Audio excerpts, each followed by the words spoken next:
ये करेंगे, वो करेंगे, हैन करेंगे, तैन करेंगे, कुछ नहीं करते हैं। आज ज्यादा झूठ का जमाना हो गया, फेक न्यूज का ज्यादा जमाना हो गया। जो जीत गया बहुत सारे रुपया है उसके पास। মমতা ব্যানার্জি বলেছে যে বাংলার যে হকের টাকা সেই টাকাটাকে বন্ধ রেখে বিজেপির নেতারা আসে বাংলায় ভোট। चुनाव का टाइम में वो लोग आते हैं और रुपया डिस्ट्रीब्यूशन करते हैं।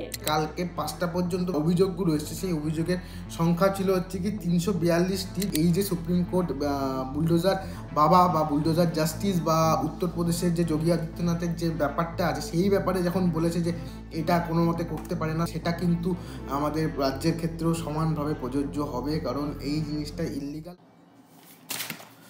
সবাইকে গুড আফটারনুন, আমি টিকটক আর তোমরা দেখছো আমার ইউটিউব চ্যানেল, যেখানে আমি সকালবেলার খবরের কাগজ থেকে খবর পড়ি। বাংলার টাকা বন্ধ রেখে বিজেপি আসে ভোট কিনতে মমতা। আমরা জানি যে মমতা ব্যানার্জি এখন দার্জিলিং সফরে আছে, আর সেখানে গিয়ে ভাষণ রাখতে গিয়ে মমতা ব্যানার্জি বলেছে যে বাংলার যে হকের টাকা সেই টাকাটাকে বন্ধ রেখে বিজেপির নেতারা আসে বাংলায় ভোট চাইতে, কারি কারি টাকা বলে ভোটের জন্য। আর যখন ভোট মিটে যায় আর তারা যখন ভোটে কোনো রকম কিছু পায় না, তখন আর তাদের টিকিটিও এখানে খুঁজে পাওয়া যায় না। আর তার সবচেয়ে বড় উদাহরণ হচ্ছে গিয়ে এই পাহাড়। কালকে দার্জিলিং মেলে 7ম ষোড়শ উৎসব ছিল, সেটার উদ্বোধন করতে গিয়ে মমতা ব্যানার্জি বিজেপি আর তার যে দোসর দলগুলি আছে তাদের এইভাবেই বিঁধেছে। আর দেখার ব্যাপার এটাই ছিল যে বিজেপির গড় হিসাবে পরিচিত এই দার্জিলিং শৈলশহর, সেখানে মমতা ব্যানার্জি এরকম একটা ভাষণের পর ওখানে যারা লোক ছিল বা যারা উপস্থিত ছিল তাদের মধ্যে একটা আলাদা রকমের উচ্ছ্বাস দেখা গিয়েছে। আর সেটাই বলা হচ্ছে পেপারে যে এর ফলে হয়তো রাজনৈতিক যে সমীকরণটা আছে পাহাড়ে সেটা হয়তো পাল্টালেও পাল্টাতে পারে। और भी बहुत सारे काम हुआ है, जैसे आप रास्ता देखा है, बहुत सारे नया रास्ता हम बनाते हैं। हमारा पंचायत डिपार्टमेंट से सेंट्रल गवर्नमेंट हमको रुपया नहीं देते हैं, और वोट का टाइम में जरूर वोट लेके चला जाता है, लेकिन उसका बाद ये करेंगे, वो करेंगे, हैन करेंगे, तैन करेंगे, कुछ नहीं करते हैं। झूठा कह के चला जाते हैं। हम बेचारा एमपी इलेक्शन में लामा साहब को, जो एक से डीएम था, बहुत सारे काम किया है, उनको खड़ा किया था, लेकिन वो नहीं जीत पाए। कैसे जीतेगा? वो तो झूठ नहीं कहते। आज ज्यादा झूठ का जमाना हो गया, फेक न्यूज का ज्यादा जमाना हो गया, नैरेटिव ज्यादा हो गया। जो जीत गया बहुत सारे रुपया है उसके पास। चुनाव का टाइम में वो लोग आते हैं और रुपया डिस्ट्रीब्यूशन करते हैं, लेकिन आपको हॉस्पिटल में भर्ती होने के लिए कुछ नहीं मिलेंगे, खाने के लिए नहीं मिलेंगे, पीने का पानी के लिए नहीं मिलेंगे, कन्याश्री के लिए नहीं मिलेंगे, कल्चरल टीम के लिए नहीं मिलेंगे, जीटीए के लिए नहीं मिलेंगे, पहाड़ के लिए नहीं मिलेंगे। लेकिन वो लोग एक दिन काम करते हैं 5 साल में वोट के लिए, हम काम करते हैं साल भर 365 दिन का अंदर 364 दिन। আর এরপর মমতা ব্যানার্জি আরও বলেছে যে পাহাড়ের যে যুব সম্প্রদায় আছে তার জন্য, তাদের কর্মসংস্থানের জন্য তিনি ভাবছেন এবং তার জন্য যে যে পরিকল্পনা নেওয়ার দরকার সেগুলো তিনি রূপায়ণের দিকেও দেখছেন। हम बोला है जीटीए, गवर्नमेंट और प्राइवेट पार्टी एक साथ में हम दार्जिलिंग में, कालिम्पोंग में, सिलीगुड़ी में हो रहा है, मिरिक में, कार्सियांग में। हम चाहते हैं स्किल ट्रेनिंग सेंटर बने, जैसे हमारा आईटीआई पॉलिटेक्निक होता है, उधर में ट्रेनिंग लेने से 3 महीना का आपको नौकरी पक्का। শান্তিপূর্ণ ভোটে উধাও বিরোধী কুল। কালকে হয়ে গেল পশ্চিমবঙ্গে 6টা বিধানসভা আসনে উপনির্বাচন। আর এখানে বলা হয়েছে যে কিছু বিক্ষিপ্ত ঘটনা ছাড়া বাকি ভোট মোটামুটি ভালোর ওপরেই হয়েছে, শান্তিপূর্ণ হয়েছে। মানুষ উৎসবের মেজাজে এখানে ভোট দিয়েছে। আর বিকেল 5টা পর্যন্ত এই 6টা বিধানসভার উপনির্বাচনের আসনে ভোট পড়েছে হচ্ছে গিয়ে 69.29%। সবচেয়ে বেশি ভোট পড়েছে হচ্ছে গিয়ে 75.29%, সেটা হচ্ছে গিয়ে বাঁকুড়ার তালডাংরা কেন্দ্রে। এরপরেই হাড়োয়াতে 73.95%, মেদিনীপুরে পড়েছে 71.85%, সিতাই কেন্দ্রে পড়েছে 66.35%, মাদারিহাটে 64.14 এবং নৈহাটিতে 62.10%, মানে নৈহাটিতে সবচেয়ে কম ভোট পড়েছে। আর এখানে বলা হচ্ছে যে কালকে 5টা পর্যন্ত বিক্ষিপ্ত যে অভিযোগগুলো এসছে সেই অভিযোগের সংখ্যা ছিল হচ্ছে কি 342টি, যার মধ্যে রাজনৈতিক দল তথা বিজেপির তরফ থেকে সর্বোচ্চ অভিযোগ করা হয়েছে। সেখানে 66টি অভিযোগ করা হয়েছে, তৃণমূল কংগ্রেসের পক্ষ থেকে করা হয়েছে 5টি এবং সিপিএম ও কংগ্রেসের পক্ষ থেকে করা হয়েছে 3টি।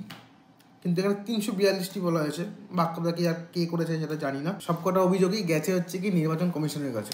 প্রত্যয়ী হেমন্ত, আবেগে ভেসে ভোটে প্রিয়াঙ্কা। আমরা জানি যে আমাদের এই উপনির্বাচন বিধানসভা আসনের যে 6টা বিধানসভা আসনের যে উপনির্বাচন, তার পাশাপাশি কিন্তু ঝাড়খণ্ডের বিধানসভা ভোট হচ্ছিল, মানে মেন যে ভোট সেই ভোটটা হয়েছে। আর সেখানে যে বিদায়ী মুখ্যমন্ত্রী সেখানকার হেমন্ত সোরেন, সে খুব আশাবাদী যেমন ভোট হয়েছে সেই ভোটের, মানে প্রথম দফার যে ভোট হয়েছে সেই ভোটের ওপরে।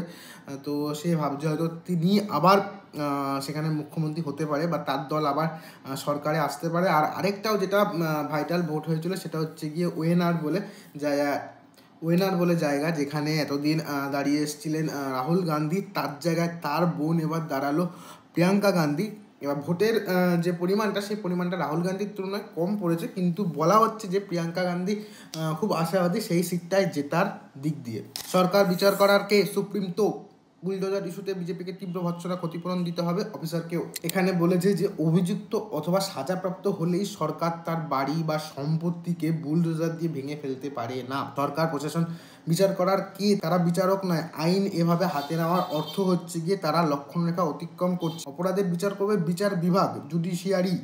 সরকারকে এই ক্ষমতা দেশের আইন দেয়নি। এভাবেই দেশের সর্বোচ্চ আদালত, মানে হচ্ছে গিয়ে সুপ্রিম কোর্ট, কড়া ভাষায় ভৎসনা করলো এই বুলডোজার জাস্টিসকে, যার নিশানায় কিন্তু আছে বিজেপি সরকার। কারণ অপরাধী অথবা নিছক অভিযুক্তের বাড়ি বুলডোজার চালিয়ে ভেঙে ফেলাকে বিজেপি সরকার শাসিত রাজ্যগুলি সুবিচারের রোল মডেল হিসেবে প্রতিষ্ঠা করার প্রবণতা কয়েক বছর ধরে চলেছে। এই বুলডোজার জাস্টিসের জনক কিন্তু উত্তরপ্রদেশের যোগী আদিত্যনাথ।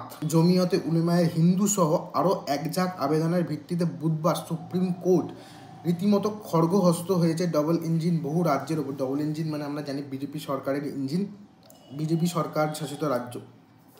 ডবল ইঞ্জিন মানে আমরা জানি যে বিজেপি সরকার এখানে, কারণ ওরা ভোট প্রচারের সময় ডবল ইঞ্জিন সরকার বলেছিল। তারা স্পষ্ট বুঝিয়ে দিয়েছে এটা কোনো বিচার ব্যবস্থাই নয়। কারণ এই যে কোনো বাড়ি বা কোনো সম্পত্তি বুলডোজার দিয়ে গুড়িয়ে ফেলার আগে কিছু কিছু নিয়ম আছে, সেই নিয়মগুলি এখানে বলেছে। এই পর্যায়ে আসার আগে অনেকগুলি স্তর পেরিয়ে আসতে হয়, অর্থাৎ নোটিশ দেওয়া, জরিমানা মামলা এবং তারপর কাঠামো অবৈধ প্রমাণিত হলে সেটি চিহ্নিত করা। সব পদ্ধতি ব্যর্থ হলে বুলডোজার ব্যবহার করা যেতে পারে, কিন্তু তার মানে সেটা রাতারাতি গৃহহীন করে দেওয়ার বিনিময়ে নয়। আমরা যেটা জানি যে বুলডোজার দিয়ে ঘর বাড়ি ভেঙে ফেলার জন্যই এই যে আমাদের যোগী আদিত্যনাথকে বুলডোজার বাবাও বলা হয়, কারণ তিনি স্ট্রিক্ট একদম সেটাক্সে বিচার করে দিত যে এটা ভুল তো এর বাড়ি ভেঙে ফেলো, এটা ইললিগাল তো এর বাড়ি ভেঙে ফেলো।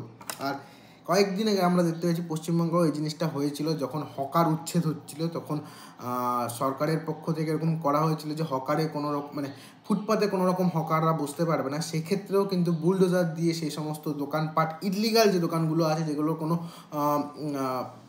উপযুক্ত প্রমাণ বা নথিপত্র ছিল না সেখানে সেই দোকানটা হওয়ার, তো সেই জায়গাগুলো কিন্তু বুলডোজার দিয়ে ভেঙে ফেলা হয়েছিল। কিন্তু সেটা কি কোর্টের পক্ষ থেকে রায় আসার পরে হয়েছিল নাকি সরকারের রায় আসার পরেই সেটা হয়েছিল, সেটাও দেখার বিষয়। যদি তেমন হয়ে থাকে কিন্তু তাহলে সেটাও কিন্তু এই যে সুপ্রিম কোর্ট বুলডোজার বাবা বা বুলডোজার জাস্টিস বা উত্তরপ্রদেশের যে যোগী আদিত্যনাথের যে ব্যাপারটা আছে সেই ব্যাপারে যখন বলেছে যে এটা কোনো মতে করতে পারে না, সেটা কিন্তু আমাদের রাজ্যের ক্ষেত্রেও সমানভাবে প্রযোজ্য হবে। কারণ এই জিনিসটা ইললিগাল, মানে সরকার কোনোভাবেই আইন নিজেদের হাতে নিতে পারে না যতক্ষণ না আইনিভাবে সুপ্রিম কোর্ট বা কোর্টে কোনো রকম কোর্টের পক্ষ থেকে এই রায়টা জানানো হচ্ছে। আর এখানে বলা হয়েছে যে সরকারি আধিকারিকরা যদি এরকম কিছু করে সুপ্রিম কোর্ট বা কোর্টের নির্দেশ ছাড়া, আদালতের নির্দেশ ছাড়া, তাহলে তাদেরও কিন্তু ভুগতে হবে। এখানে বলেছে যে সুপ্রিম কোর্ট সরাসরি সতর্ক করেছে সরকারি আধিকারিকদেরও।